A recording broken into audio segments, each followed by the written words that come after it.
একটা বদ্রির কলোনি থেকে ভাঁড় থেকে একটা বাচ্চা পড়ে গেছে। তো দেখো এরা, তো আমি আসার আগে তো পাখির ঘরে ঢুকলাম, দেখো এরা অর্ধেক মেরেই ফেলে দিয়েছে। তো এটা নিয়ে দেখো সব পাখি টানাটানি করছে। আর এখন এর ভিতরে ঢুকতে ঢুকতে তো মরেই গেছে। তো দেখো কোনোভাবে ওপর থেকে ভাঁড় থেকে হয়তো পড়ে গেছে। তো বাচ্চাটাকে দেখো এরা কামড়ে সব ভারী পাখিগুলো সব দেখো মেরে ফেলেছে। ইস, একটা বাচ্চা মরে গেল দেখো, চোখের সামনে হয়তো দেখতে হলো কিন্তু কিছু করতে পারলাম না। দেখো তো ভয়ে এর আবার উড়ে গেছে।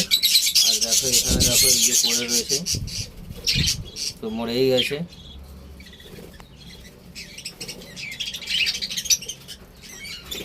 এই যে দেখো, ইস, তো খুব কষ্টকর। তো বন্ধুরা আর কিছু বলার নেই, তো চলো টাটা।